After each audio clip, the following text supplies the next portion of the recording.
안녕하십니까. 지금부터 예도는 도덕의 개보학 서문 2 두 번째 시간을 갖겠습니다. 서문만 아마 4개의 강좌가 나올 것 같아요. 그러니까 오늘 두 번째인데 두 번째에서 예도는 서문 3절과 4절을 분석하겠는데 여기에서 소제목을 빼내면은 아마도 의심의 선엄성, 의심에 대한 선언적 특징을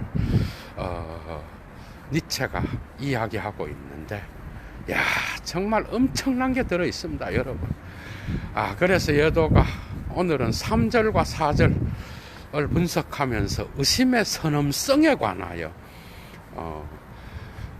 철저한 분석을 칸트의 선언과 비교하면서 오늘 강좌에서 여러분들과 함께 사유여행을 떠나려고 합니다. 의심의 선엄성. 의심이라고 하는 것. Verdacht. 독일어로 다양하게 표현될 수 있죠. Bedenklichkeit. 아프리오리. 의심의 선엄성. 두 번째, 서문 두 번째 강좌 시작하겠습니다, 여러분. 자, 3절입니다. 내가 달갑지 않게 인정하고 있는 나에게만 고유한 의구심에 있어서 이렇게 시작합니다, 니체가. 여기서 나는 당연히 니체겠죠. 다시 합니다. 내가 달갑지 않게 인정하는 나에게 고유한 그러한 의구심이 있는데, 이 의구심에 있어서 이 의구심은 보다 상세하게 말해서 도덕과 관련되어 있으며, 지금까지 지구상에서 도덕으로 찬사를 받았던, 도덕이라고 경축되었던 바로 그 모든 것과 관계되어 있다는 거예요. 그러니까 니체가 이 도덕에 대해서 의심을 갖고 있다 이 말이에요. 도덕에 대하여 철저한 의심을. 그래서 의심의 철학자라는 별명을 폴 리케르가 니체에게 선사했잖아, 그죠? 그 의심에 관하여 오늘 철저하게 철학적 의미를 우리가 살펴보는 시간을 갖겠습니다.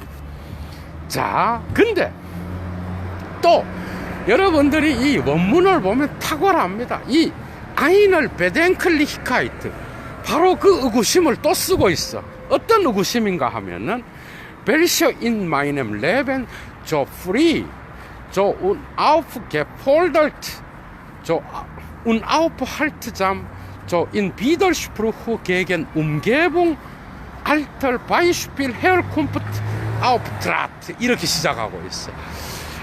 자, 어떤 의구심인가 하면은 나의 삶에 있어서 내가 거의 그것을 나의 선언이라고, 지 마인 아프리오리 하고, 이 선언이라는 개념에다가 쌍따옴표를 쓰고 원문에서 시작하고 있거든요. 그것을 나의 선언이라고 부르는 그런 권리를 내가 거의 가질 정도로, 그렇게 일찍, 그렇게 강요적이지 않고, 그렇게 저지할 수 없는 방법으로, 그리고 그런 정도로 환경, umgebung, 그리고 나이, 바이슈필, 본보기, 그 다음에 이게 바람이 조금 부네, 그죠? 본보기, 그 다음에 헤얼콤프트, 출신, 어떤 출신이란 뜻이겠죠, 여기서는. 그 다음에 이런 것들에 대항한, 이런 것들의 모순 안에서 나타났던 그런 의구심이라는 거예요. 그게 니체한테 있어서는 자기의 삶에서 매우 일찍 저지할 수 없이 환경과 나이와 본보기와 출신, 이런 것들과는 모순 속에서 나타났다는, 이런 문제와는 상관없이 자기를 지배했다는 거예요. 그러니까 이것이 이런 의구심은, 도덕에 대한 이런 의구심은 뭐죠? 철저하게 자기 자신에게 있어서 선험의 어떤 특징을 가질 정도로 타고난 것이었고, 결코 인위적인 방식으로 나타난 게 아니라 칸트의 선험이라는 개념과 같이 본래적이고 타고난, 안개보랜 타고난 방식으로 이미 태어날 때 갖고 태어난 그러한 특징을 갖고 자기에게 나타났다라는 거예요. 그러니까 베덴클리히카이트, 이 의구심이라고 하는 거는요, 니체는 타고날 때부터, 태어날 때부터 이러한 미심쩍은 의구심, 도덕과 신에 대한 이런 의구심을 자기는 갖고 태어날 정도로 그렇게 의심은 자기에게 있어서 어떤 후천적인 것이 아니라 선험적인 특징으로서 자기에게는 이미 언제나 부여되어 있었다. 나는 타고날 때부터 의심의 철학자였다.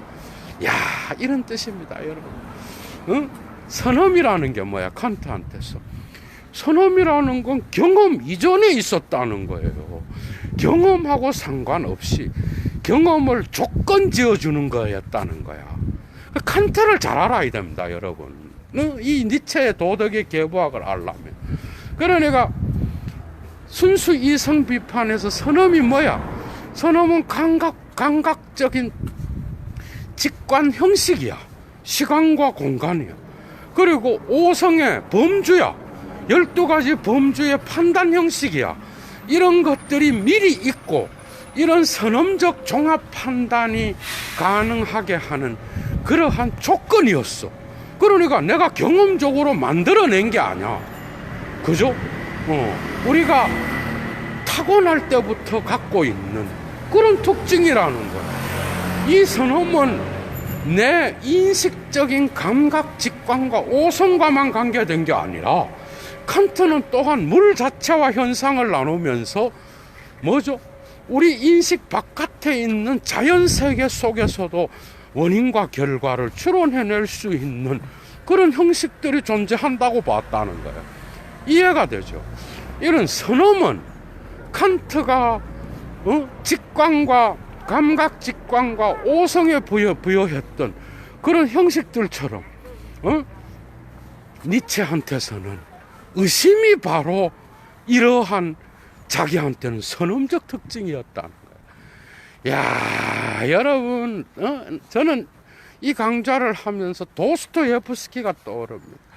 나는 태어날 때부터 의심의 아이였고, 자기의 신앙 고백을 이야기할 때 나는 앞으로도 쭉 그럴 것입니다. 자기의 신앙을 고백하잖아요, 그죠? 내가 진리 밖에 그리스도가 있다는 걸 증명한다 할지라도 나는 그리스도가 함께 진리 밖에 남을 것입니다. 이 엄청난 의심의 아이, 나는 여전히 이 신앙과 이성의 대립을 고통 속에서 경험하는 그런 고백을 하면서 신앙을 이야기하잖아요. 자기는 관뚜껑이 닫힐 때까지 의심의 아이로 남아있을 겁니다. 야, 여러분, 이게 니체한테 영향을 미쳤는지 모르지만은 니체는 선험적으로 의심을 하는 인간이었다는 거야. 야, 그래서 1차 자료가 중요합니다, 여러분. 니체의 목소리를 직접 듣는 거예요, 지금. 재밌죠? 그래서 이 의구심, 이런 의구심은 또 나의 노이기열드, 나의 호기심이 나의 의심과 같은 정도로 늦지 않게 제때에 다음과 같은 질문에서 발을 멈출 정도로 그렇게 다음과 같은 문제에 골똘하게 됐다 이 말이야. 어떤 질문인가 하면 벨션 우얼슈프룽 아이겐틀리히 운절 구트 운트 베제 하베 이렇게 나와 있어.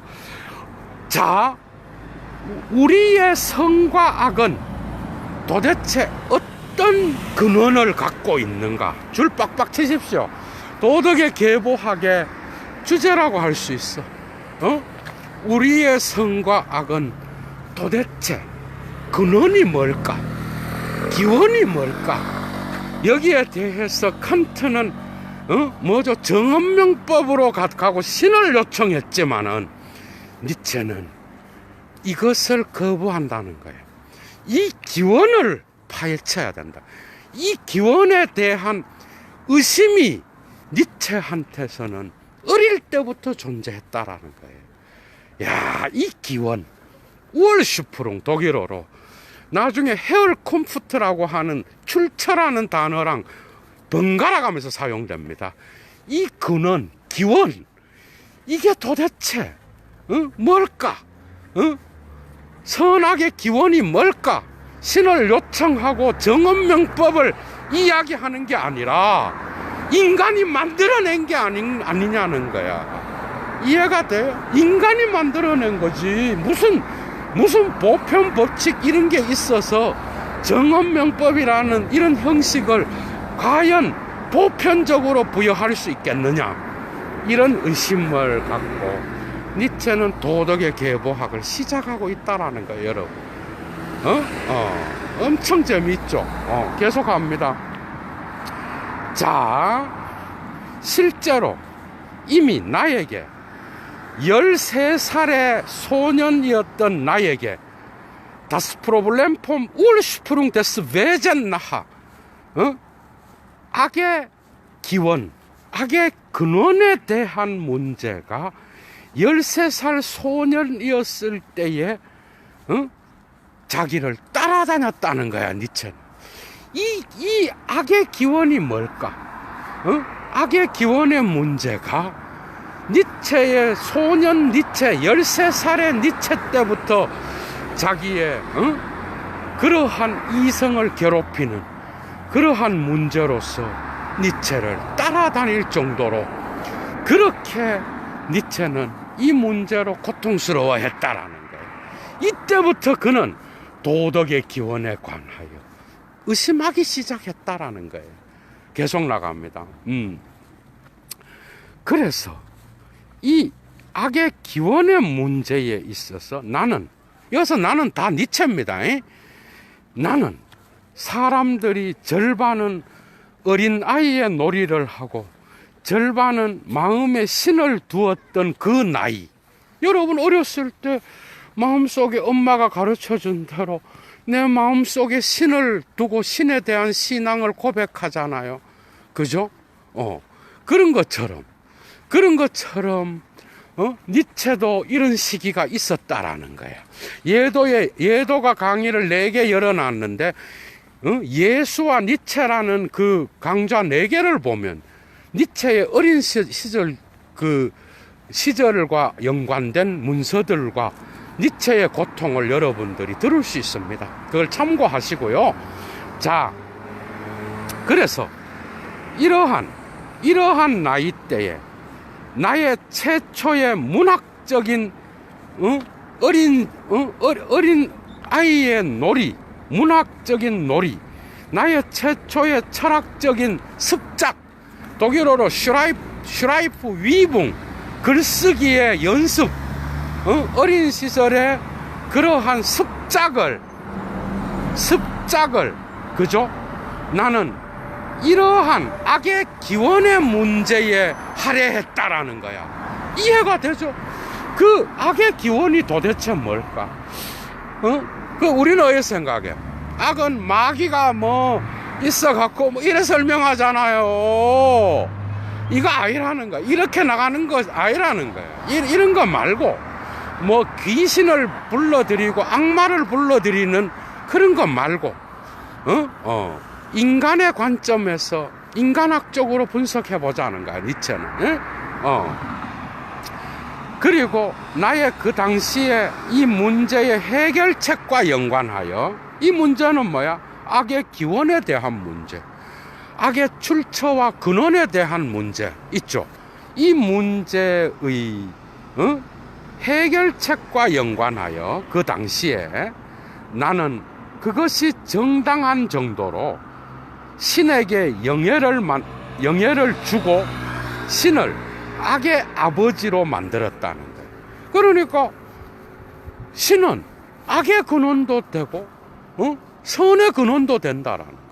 그러니까 악의 근원을 신을 쉽게 말하면 그리스도교의 하느님, 이 신을 자기는 악의 아버지로서, 선의 아버지도 되지만 악의 아버지로서 만들었다는 거예요. 그때 자기는 13살의 소년이었을 때, 어렸을 때 글을 썼을 때 이러한 신을 이런 방식으로 악의 기원에다가 갖다 놓는 그런 글쓰기를 13살의 소년 때에 했었다 이 말이에요, 여러분. 야, 여러분 참 재밌죠, 그죠? 니체가 13살이면 겨우 57년도 정도 됩니다. 44년생이니까 1857년도 정도에 이런 생각을 했고, 도덕의 계보학을 쓰는 연도는 1887년이야 여러분. 재밌죠? 이런 것도 계산을 해야 돼. 그러니까 니체의 이러한 이런 의구심에 대하여 지금 계속 설명하는 거예요. 자, 계속합니다. 그래서 이것은 이런 악의 기원의 문제, 뭔 말인가 하면 내 마음속에 있는 나로부터 나온 나의 선엄성은 이런 악의 기원의 문제를 의혹했다라는 거예요. 자, 그거는 저 새롭고 비도덕적이고 적어도 비도덕주의적인 그런 선엄, 그리고 이 선엄으로부터 말하는, 여러분 줄 빡빡 치세요. 지금 반칸트적이고 매우 수수께끼와 같은 그런 정엄명법, 내가 그 사이에 점점 더 많은 경청을 했으며 단순한 경청이 아닌 점점 더 많은 경청을 기울였던 바로 반칸트적인 수수께끼와 같은 정엄명법. 그런데 이 정엄명법은 바로 의구심을 갖고 있는, 자기 자신의 내면에 있는 타고날 때부터 가졌던 자기의 선엄으로부터 이야기한다라는 거예요. 여러분 대단하지 않나요? 이런 그런 그런데 이런 선엄으로부터 말하는 반칸트적인 정엄명법, 칸트가 말하는 정엄명법이 아니라 니체가 말하는 정엄명법, 이 정엄명법, 그게 뭐예요? 힘 있는 새끼가 좋다 그러면 이거는 조금 도덕의 계보학을 미리 조금 얘기하는 거예요. 신을 요청할 문제라든지 이 정엄명법이 어디에나 선의지로서 인간 안에나 인간 밖에 있는 게 아니라 이 정엄명법에는 힘 있는 놈과 힘 없는 놈이 있는데, 힘 있는 놈이 힘 없는 놈을 지배하는 그러한 거리의 파토스가 바로 도덕의 기원에 있었다라고 이야기합니다. 도덕의 계보학 제1논문 한 2, 3절에서 이야기합니다. 이제 앞으로 하겠죠. 더 세부적으로. 그런 뜻이야. 그러니까 자기는 이 도덕을 칸트처럼 다루지 않고 신을 끌어들여서 뭐 신학을 이야기하는 이런 것으로 안 가겠고, 자기는 끝까지 인간학적 관점에서 고찰하겠다라는 거예요. 니체는. 이해가 되죠? 자, 그래서 이런 선엄과 이런 정엄명법이, 그죠? 바로 나로부터 나온 나의 선엄이 이런 악의 기원의 문제를 의혹했던가? 이렇게 질문을 던지고 있어요, 여러분. 계속합니다. 행복하게도, 여기도 줄을 치시면 좋아요. 자, 행복하게도 레온트 이히 바이 짜이텐 다스 테올로기쇼 포 우어타일 폰덴 모랄리션 아프샤이덴, 이게 중요한 거야. 운트 주트 니트 메얼 땐 우얼시프룽 데스 베젠 힌턴 데얼 벨트, 이렇게 시작하고 있어요. 이거 다 중요합니다. 줄 치셔요. 행복하게도 나는 일찍부터 적절한 시기에 늦지 않게 신학적 선입견을 도덕적 선입견으로부터 분리해내는 법을 배웠고, 여러분, 이거 뭐야? 역사 비평, 양식 비평, 이런 걸 넘어서 문헌학적 비평을 배웠다는 거예요, 여러분. 그래서 신학적 선입견을 도덕적 선입견으로 떼내서, 이 말은 칸트의 철학에서 신학적인 부분을 제거하고, 이런 뜻이에요. 역시 전문가들은 그런 뜻이에요, 여러분. 필기하면서 강의 들으시기 바랍니다. 그래서 떼내서 더 이상 악의 근원을 세계 배후에서 찾지 않게 되었다라는 거야. 세계 배후에 있는 신에게서, 여러분들이 이거 세계의 배후에서 찾지 않았다, 요래 읽으면 안 돼.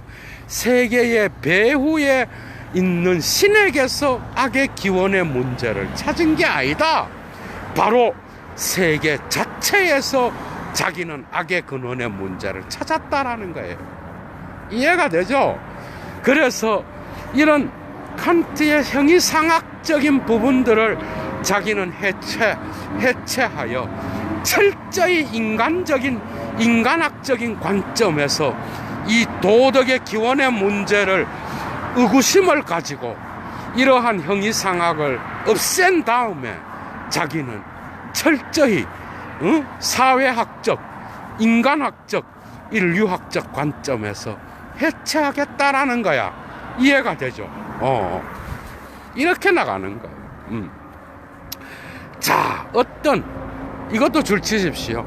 역사적 훈련, 역사적이고 문헌학적인 훈련, 곧 타고난 심리학적 문제 일반과 연관하여 타고난 까다로운 감각을 포함하여, 이건 니체 자신의 감각입니다, 여러분.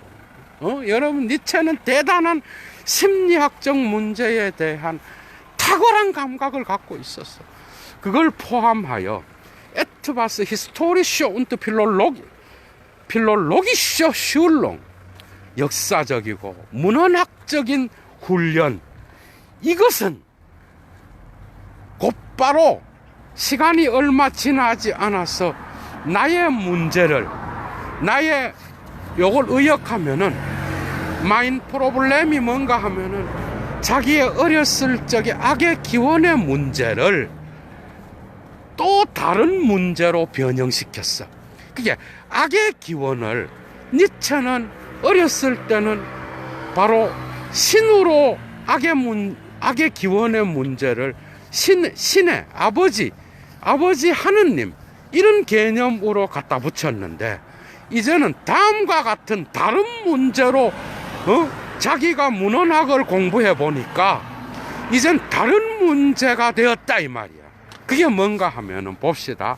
운터 벨션 베딩웅엔 엘 판트지히, 이렇게 나가고 있어요. 자, 페이지 넘어갑니다. 어떤 조건 하에서 어떤 질문이 되었는가 하면, 어떤 조건에서 대얼 맨슈예너 벨트 우어타일러 굿 운트 베제, 어떤 조건 하에서 인간은 저 가치 판단, 성과 악에 대한 저 가치 판단을 어떤 조건에서 만들어냈던가, 완전 인간학으로 변하는 거예요. 이게 도덕의 계보학이 추구하는 계보학적 방식이에요.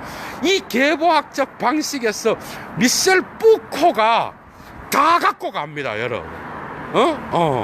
도덕의 계보학을 예도가 그냥 읽고 뭐 해설하는 정도면 여러분들 왜 보겠어? 오늘날 포스트 모더니즘의 들레즈와 미셸 푸코가 어디에서 갖고 가고 지적이 어디에서 이것을 오해했는지 이런 것들을 다 이야기하는 거겠죠, 여러분. 그러니까 니체의 관심은 어렸을 적에 악의 근원을 신에게로 돌렸다면 이제는 이런 문제로 바뀌게 됐다는 거예요. 그게 뭔가 하면은 어떤 조건 하에서 인간은 성과 악의 가치 평가와 가치 판단을 만들어냈는가, 발명해냈던가, 인간이 만들었다는 거예요. 도덕의 기원에는 신이 있고 보편 법칙이 있고 칸트처럼 정언 명법이 이런 게 없고, 어느 조건 하에서 인간은 성과 악이라는 가치 판단을 발명해냈는가, 독일어로 에얼핀덴 만들어냈는가, 날조해냈는가 이 말이에요. 재밌죠? 어떤 조건 하에서 Unterwelchen Bedingungen, 어떤 조건, 이 조건을 내가 도덕의 계보학에서 파헤치겠다 이 말이에요, 니체가. 이해가 되죠? 계속합니다. 자, 그리고 어떤 가치를 저 성과 악이라고 하는 것은 갖고 있는가, 그래서 그런 것들을 해명하겠다 이 말이에요. 그리고 햄튼 오들 필덜턴 지 비스 헤얼다스 맨슐리혀 게다이엔. 자, 이러한 성과 악은 지금까지 인간의 번영을 억제했는가 촉진시켰는가. 여러분, 완전 형이상학을 없애버리고 인간학으로 내려온 거죠. 자, 성과 악의 가치 평가는 지금까지 인간의 번영을 억제했는가 촉진시켰는가. 그리고 성과 악이라고 하는 저 가치 평가는 인간의 공경과 삶의 공경을 표시하는 건가? 삶의 공경과 삶의 가난함과 그리고 삶의 퇴화의 표징인가? 이해가 되죠? 저 도덕의 가치 평가, 성과 악의 평가, 성과 악이라는 거, 이것은 인간의 삶의 공경의 표징인가? 인간의 삶의 빈곤함의 표징인가? 인간의 삶의 퇴화의 표징인가? 이 말이에요. 도대체 뭔가? 계속합니다. 또는 역으로 말해서 이러한 성과 악의 가치평가, 성과 악 속에는 삶의 충만함과 삶의 힘과 삶의 의지가 무심코 드러나는 게 아닌가? 혹은 삶의 용기와 삶의 확신과 삶의 미래가 드러나고 있는 게 아닌가? 야, 정말 글을 어떻게 이렇게 쓸 수가 있을까, 그죠? 독일어를 마치 부드러운 불어나 영어를 말하는 것 같아요. 이런 글쓰기는 괴테 다음으로 처음입니다, 독일에서. 독일어를 업그레이드한 사람이 루터였죠. 루터의 성서 번역이고, 그 이후에 많은 레싱도 있고 뭐 라이브니츠도 있지만 칸트도 있었고, 그죠? 괴테가 완전히 독일어를 업그레이드하는, 그 뒤에 니체. 글 정말 잘 쓰죠. 정말 감동스럽습니다, 여러분. 이런 글쓰기가 어떻게 가능한지 몰라. 그래서 나는 많은 종류의 이러한 문제에 대한 많은 종류의 응답을 찾으려고 감행했으며, 나는 시대와 민족과 개인의 어떤 계열들을 구별했으며, 이 스페циал리지얼터 마인 프로블렘, 그래서 나는 이 문제를 전문적으로 연구했다는 거예요. 스페циал리지얼터, 전문화시켰다. 그리고 이 과정에서 응답으로부터 대답으로부터 새로운 문제들이 귀결되어 나왔고, 그리고 새로운 문제, 새로운 연구, 새로운 추측, 새로운 개연성들이 이런 응답들로부터 귀결되어 나왔습니다. 야, 정말 니체의 문체를 번역하는 예도도 참 감동적이어서, 그죠? 정말 대단한 학자죠, 그죠? 철학을 살아낸 철학자. 철학자가 아니라 철학을 살아낸 자예요, 여러분. 존경심을 갖고 읽어야 됩니다, 사실. 대단한 철학자입니다. 그래서 내가 결국, 여러분 여기서 봐봐, 대단합니다. 내가 결국은 나 자신의 고유한 땅, 이 고유한 지면을 가질 때까지 이런 일이 일어났는데, 그리고 완전하게 침묵하면서 자라나면서 꽃피는 세계, 비밀스러운 정원을 자기가 가질 때까지, 이 정원에 대해서 지금까지 어떤 사람도 어떤 무엇을 예감하는 것이 허용되지 않았던, 오직 자기 자신에게만 허용되었던 그 비밀의 정원, 꽃피는 세계, 이것을 이런 세계 안에서 저 도덕의 기원에 대한 의역합니다. 그 지명과, 그죠? 보된, 그리고 자신의 땅을 발견할 때까지는, 그죠? 그런 뜻이에요, 여러분. 비비얼 글리클 히진트 비얼 엘 캔넨덴 포라우스 게제츠트 다스비얼 누얼랑어 게누쿠쭈 슈바이겐 비센. 여러분, 우리 인식하는 자들, 우리는 얼마나 행복한가. 만약에 우리가 충분히 오랫동안 침묵하는 법을 알게 된다면 우리 인간은 얼마나 행복할까. 이거 어려운 거예요, 여러분. 이거는 이런 뜻입니다, 여러분.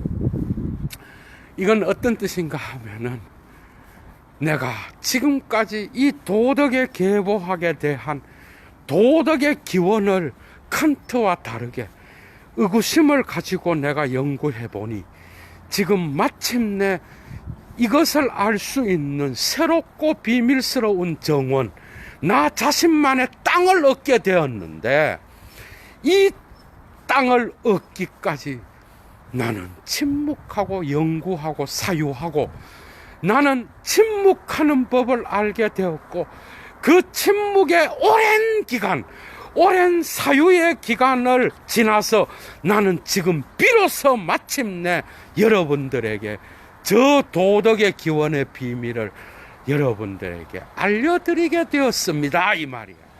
그래서 침묵하는 법을 아는 자, 이 조건이 충족된다면 우리는 얼마나 행복한가, 우리 인식하는 자는 얼마나 행복한가.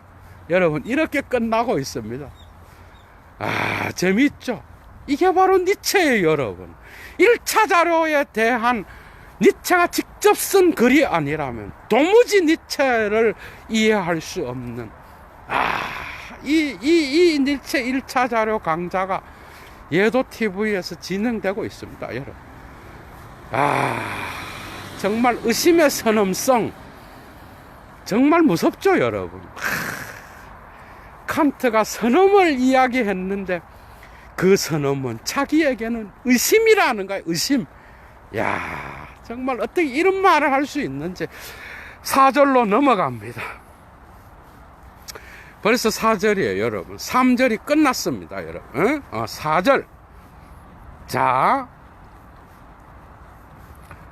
첫 번째 충동, 곧 도덕의 근원에 대한 나의 가설들에 대하여 무엇인가를 알려 공적으로 공고하다, 계시하다 이 말이야. 공적으로 알리다란 뜻이에요. 공적으로 알리고 싶은 최초의 충동을 나에게 준 책이 하나 있었다 이 말이에요. 그 책은 명료하고 깨끗하고 그 다음에 영리하고 또한 아주 늙을 정도로 영리한, 그게 뭐예요? 약삭 빠르고 노쇠할 정도로 노인들이 가지는 그러한 영리한 책이 한 권 있는데 그 안에서 계보학적 가설들에 대한 뒤집어지고 전도된, 그래서 뭔가 정상적이지 않은 그러한 종류의 계보학적 가설들이 그 책에 있는데, 그것에 본래적으로 영국적인 특징을 갖고 있었다 이 말이에요. 그러한 전도된 도덕에 대한 가설들이 니체의 관심을 끌었다 이 말이에요. 니체를 나를 매료시켰던 책이 하나 있었다 이 말이에요. 이해가 돼요? 그 책이 바로 영국적인 특징을 갖고 있었는데 그 매력은 모든 정반대의 것과 모든 안티포디셔, 대척점에 있는 모든 정반대의 것들을 함께 소유하고 있는 그런 매력, 안찌웅스크라프트, 그런 매력을 갖고 있었던 책이다 이 말이에요. 이해가 되죠? 그건, 그 책의 제목은 바로 도덕적 느낌의 근원이라는 책이었는데, 제가 이 책을 독일어로 알려드리겠습니다. Der Ursprung der moralischen Empfindungen, 이런 뜻이에요. 그러니까 이 저자가 누군가 하면 파울 레야, 여러분. 이 파울 레라고 하는 저자, 곧 이게 출간된 연도는 1877년이었는데 이 책이 자기의 관심을 끌었고, 이것은 영국적인 특징을 갖고 있었다 이 말이에요. 이 말은 다른 말이 아니라 영국 실증주의의 관점에서 영국의 어떤 그러한 합리주의가 아닌 경험론적인 특징을 갖고 도덕의 기원을 밝혔던 건데, 이 책이 자기의 관심을 끌었다. 이거는 개박살납니다. 파울 레의 책은 알았죠. 이런 경험론적, 영국적인 특징을 가진 이런 도덕 법칙에 대한, 도덕의 기원에 대한 이 책, 이것을 니체는 박살을 냈고, 그런데 이 파울 레가 누군가 하면은 니체가 바젤 시대의 스위스에서도 만났는데, 이것은 니체가 좋아했던 바로 루살로메와 함께 우정을 나눴던 친구였어요. 독일의 도덕 철학자였어. 그게 파울 레는 영국적 실증주의적 경험론적 특징을 갖고 도덕을 설명한 이 책을 썼는데, 이 책을 썼던 사람이 바로 파울 레였고, 이것은 바젤에서 니체가 교수를 할 때 스위스에서 함께 동거를 했어. 그런데 이 파울 레는 누구야? 니체와 더불어서 루살로메를 좋아했어. 그런데 니체가 성격이 급해서 세 명이 같이 동거를 했어. 그러나 그 와중에 살로메란 여자가 몸을 허락하진 않았어요.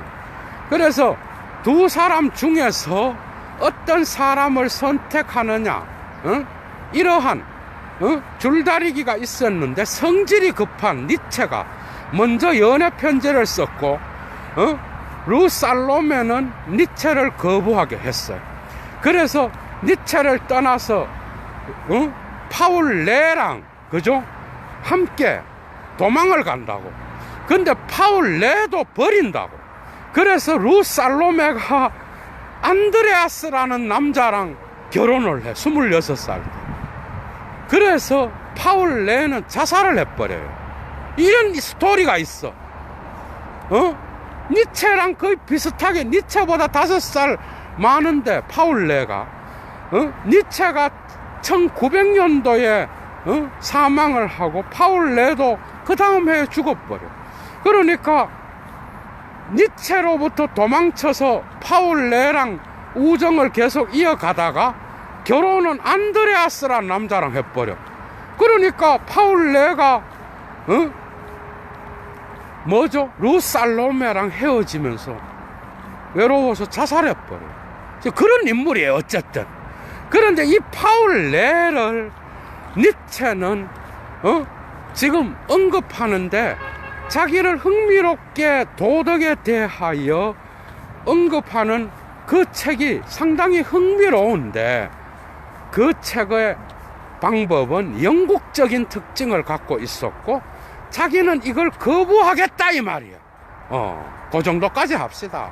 지금 무슨 파울 레랑 루살로메랑 니체 채찍을 든 파울 레가 그 루살로메가 파울 레와 니체와 함께 찍은 사진도 있어.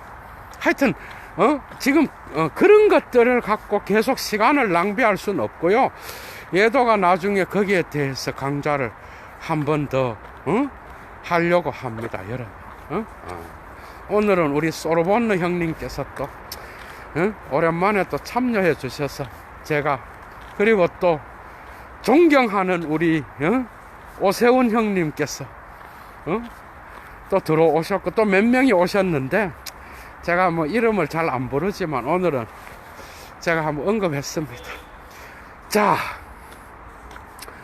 그래서 이 파울 레라고, 아마도 나는 결코 어떤 것, 내가 그런 방법으로 문장마다, 그 책에서의 추론마다 나에게 나인을 말했던, 뭐죠? 나에게 그거 안 돼, 아유 문장마다 아니야, 파울 레의 추론, 그 추론들마다 아니야, 나에게 나인을 아니라고 하는 노를 말했던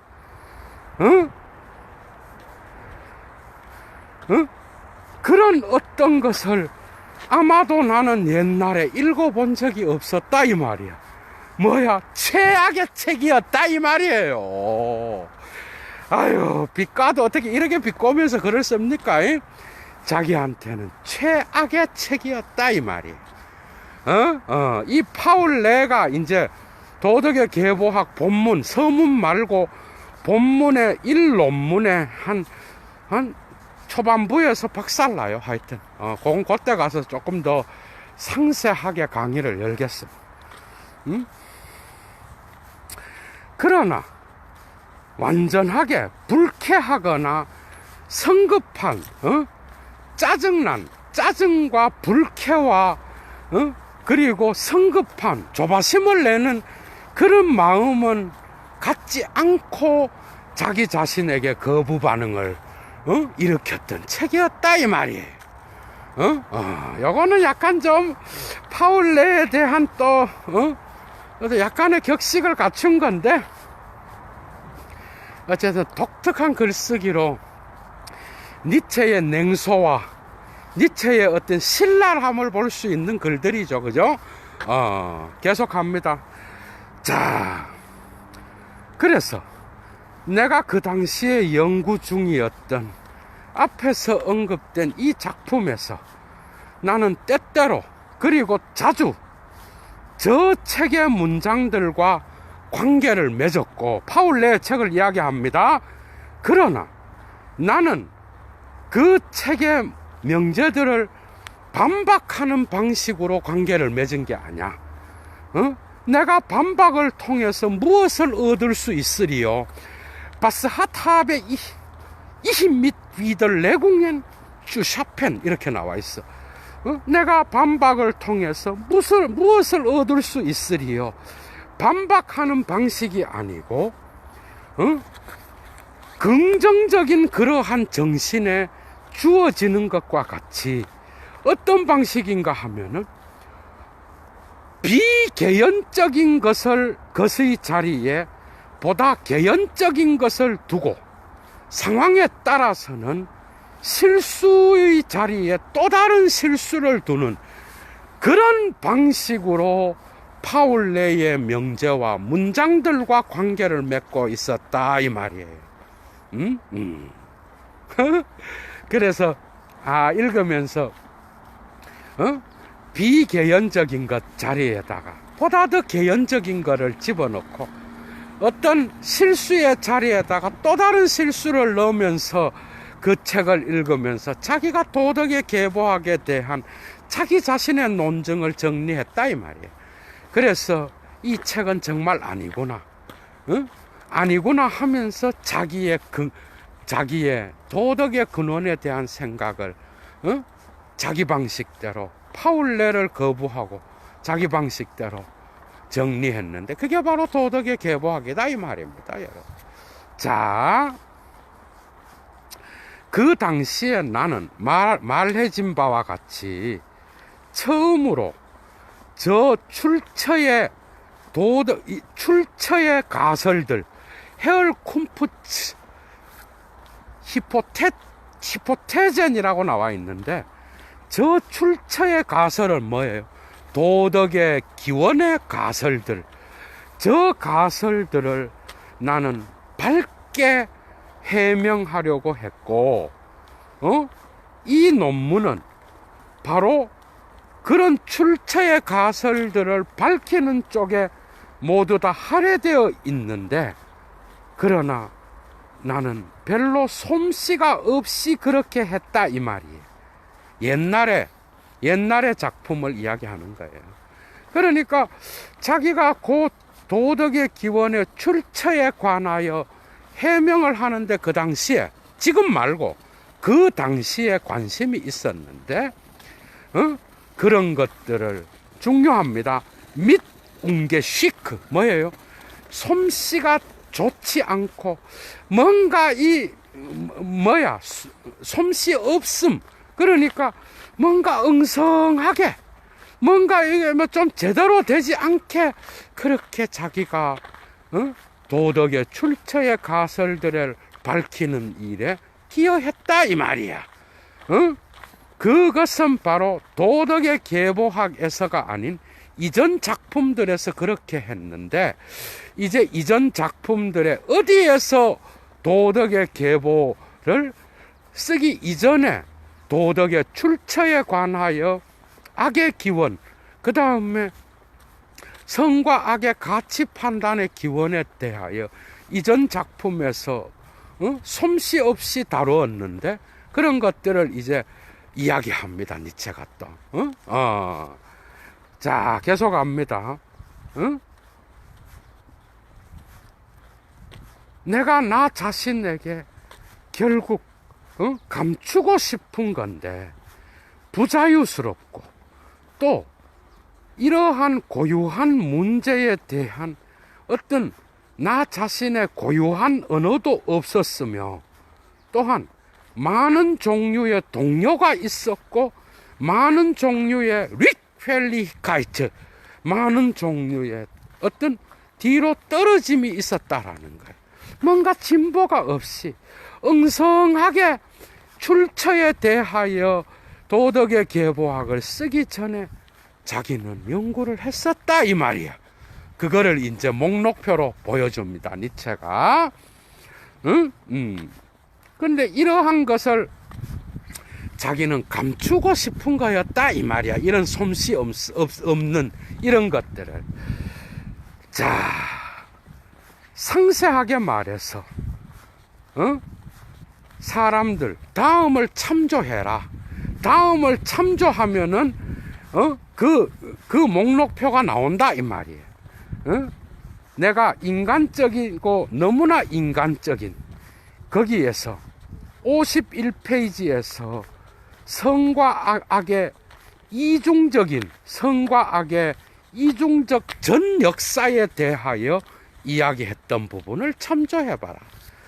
자, 거기에서는 귀족들의 영역과 노예들의 영역으로부터 이야기를 했다 이 말이야 이미.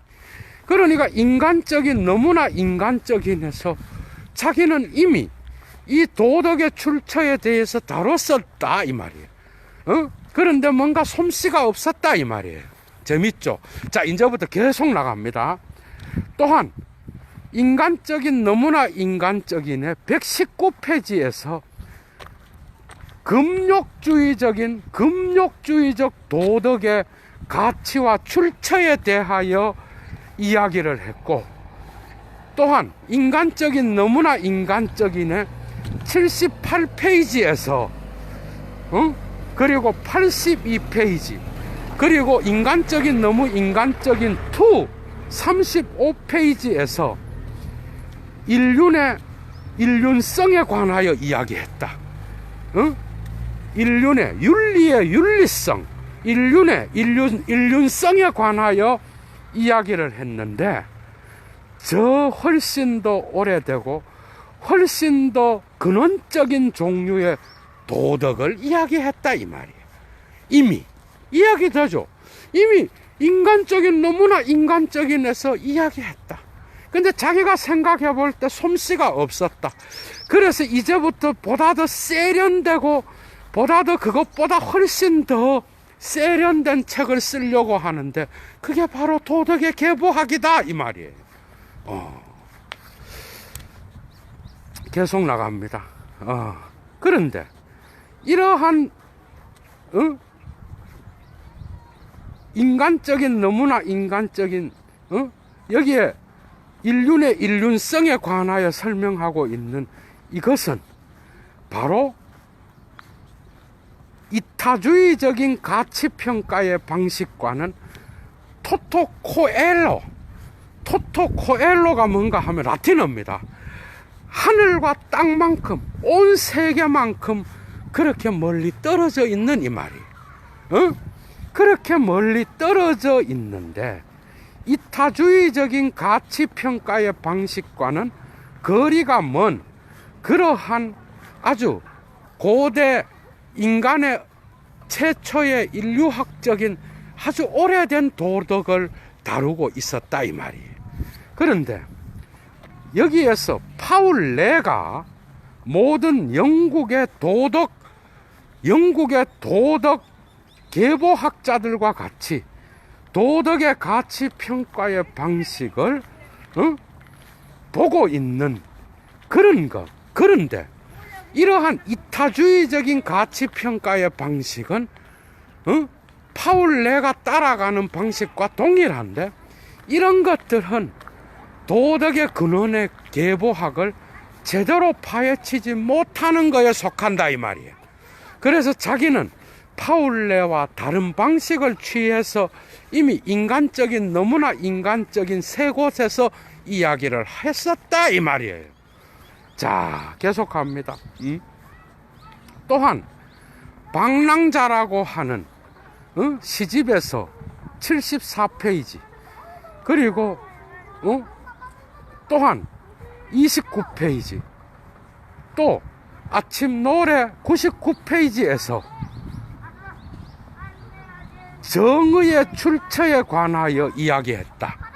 그런데 이 정의의 출처는 바로 대략적으로 동일한 힘을 가진 그러한 인간들 사이의 균형으로서 정의의 출처에 관하여 이야기했는데, 이것은 바로 모든 계약과 따라서 모든 법의 전제로서의 균형에 대한 거였다 이 말이야. 그리고 또한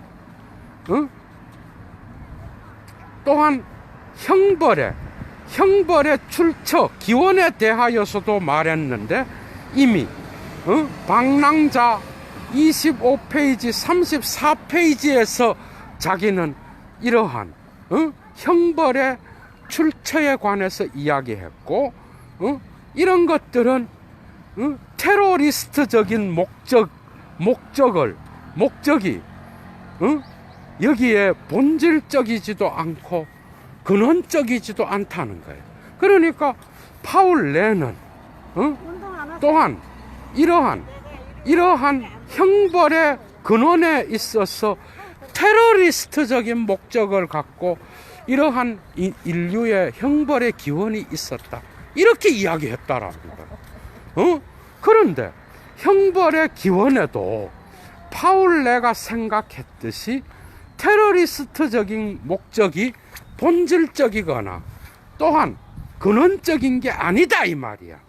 그래서 이러한 테러리스트적 목적은 이런 것에 있어서 비로소 포함되고 있기는 한데 특정한 상황에서 포함되고 있으며 언제나 부가적인 것으로서 또한 덧붙여져야 될 것으로서 여기에 포함되어야 되는 거지 테러리스트적 목적이 주된 목적이 아니다 이 말이야.